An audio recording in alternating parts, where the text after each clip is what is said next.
Hello friends, मैं हूं Sunny and मैं आप सभी का वेलकम करता हूं मेरे YouTube channel it's me Sunny पे। विक्रम बेताल की कहानी। ज्यादा पापी कौन? बेताल 25सी। बेताल के उड़ने के बाद दोबारा विक्रमादित्य शिंशपा वृक्ष की ओर दौड़े और पेड़ पर उल्टे लटके बेताल को कंधे पर लाद कर चल पड़े। इसी बीच एक बार फिर बेताल ने राजा को एक नई कहानी सुनाते हुए कहा, बहुत समय पहले एक भोगवती नाम की नगरी हुआ करती थी। उस नगरी में राज रूपसेन का राज हुआ करता था। राजा को शादी करने का बड़ा मन था। एक दिन राजा ने अपने चिंतामणि नाम के तोते से पूछा, बताओ मेरी शादी किसके साथ होगी? तोते ने कहा, मगध की राजकुमारी चंद्रवाती से। राजा ने तोते की बात सुनने के बाद एक ज्योतिषी को बुलाकर यही सवाल पूछा। ज्योतिषी ने भी राजा को वही उत्तर दिया जो तोते ने दिया था। मगध की राजकुमारी को भी अपने होने वाले वर के बारे में जानने का बड़ा मन था। राजकुमारी ने अपनी मैना मंजरी से पूछा, अरे यह बताओ मेरा विवाह किसके साथ होगा? मैना ने भी राजकुमारी को राजा रूपसेन से शादी होने की बात बताई। आई होप आपको यह कहानी बहुत ज़्यादा पसंद आ रही होगी।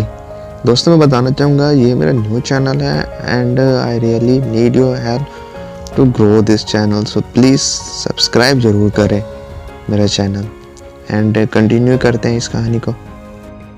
इतना सुनने के बाद दोनों नगर की तरफ से शादी का न्योता एक दूसरे को भेजा गया, जो स्वीकार हो गया। इस तरह राजा रूपसेन और राजकुमारी की शादी हो गई। शादी होने के बाद रानी अपने साथ मैना को भी लेकर आई। राजा ने अपने तोते से मंजरी मैना की शादी करवा दी और दोनों को एक ही पिंजरे में रख दिया।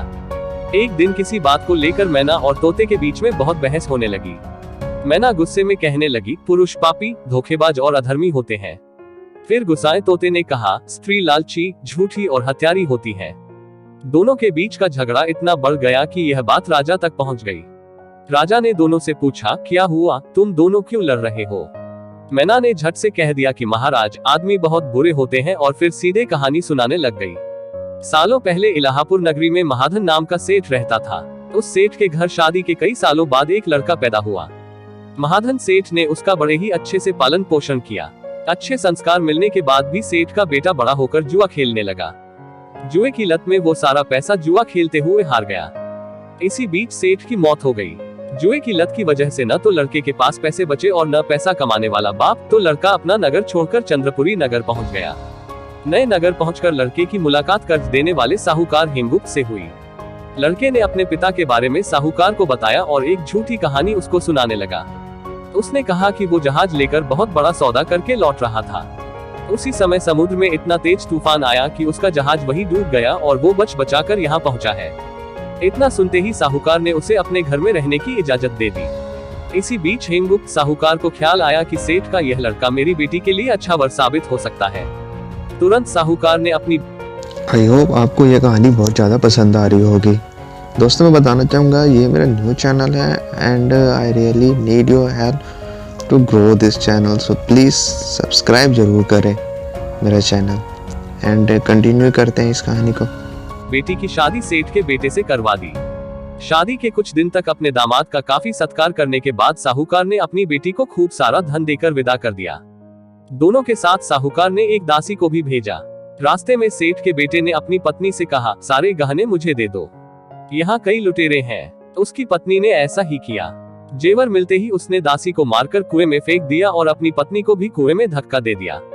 लड़की जोर जोर से रोने लगी। उसकी रोने की आवाज सुनकर एक राहगीर ने महिला को कुएं से निकाला। कुएं से निकलते ही वो अपने पिता के पास चली गई। उसने अपने साहूकार पिता को सच्चाई नहीं बताई। उसने कहा, कुछ लुटेरे ने उन्हें लूट लिया और दासी को मार दिया। साहूकार ने अपनी बेटी को दिलासा देते हुए कहा, चिंता मत करो, तुम्हारा पति जिंदा होगा और वो कभी न कभी जरूर लौट कर आ जाएगा। उधर लड़का अपने नगर पहुंचकर दोबारा सारे पैसे और जेवरात जुए में हार जाता है। पैसे खत्म होने के बाद उसकी हालत बहुत बुरी हो गई। इससे परेशान लड़का दोबारा साहूकार के पास जाता है।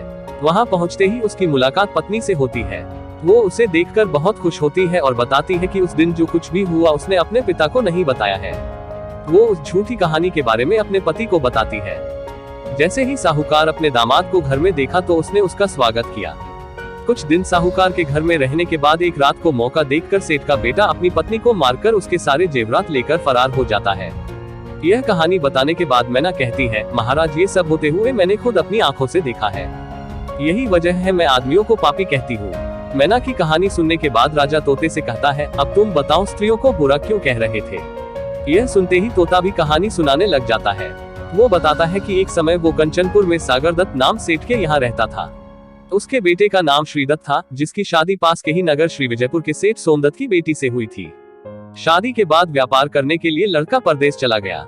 उसकी पत्नी जयश्री उसका इंतजार बेताबी से करती थी, लेकिन 12 साल गुजर गए, लेकिन वो परदेश से लौटकर नहीं आया।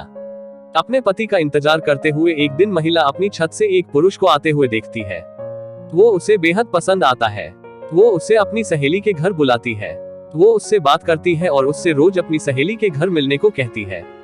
अब श्रीदत्त की पत्नी जयश्री उस युवक से रोज मिलने लगी। ऐसा होते होते कुछ महीने बीत गए। इसी बीच एक दिन जयश्री का पति श्रीदत्त परदेश से लौट आता है। महिला अपने पति को देखकर परेशान हो जाती है। थका हारा श्रीदत्त आराम करने के लिए बिस्तर पर लेटते ही एकदम सो जाता है। मौका देखते ही उसकी पत्नी उस युवक से मिलने के लिए अपनी सहेली के घर चली जाती है।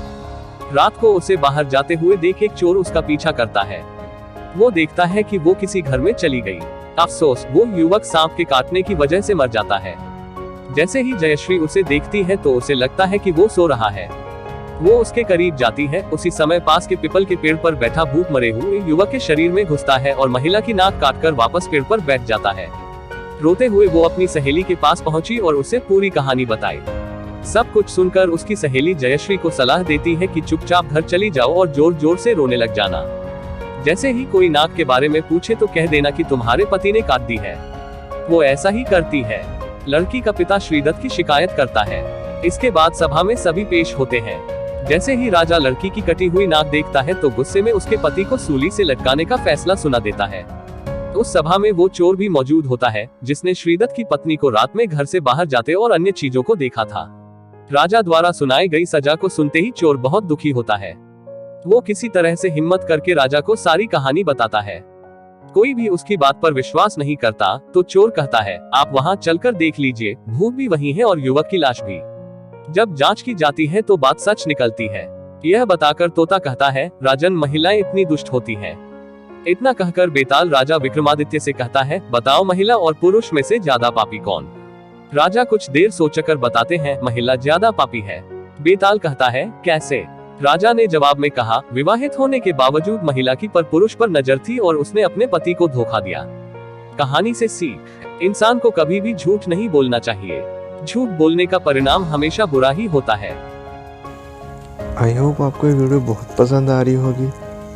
प्लीज़ सब्सक्राइब करना ना भूलें, ताकि ऐसी ही अच्छी वीडियो मैं आपके लिए लाता रहूं। Please keep support, keep subscribe.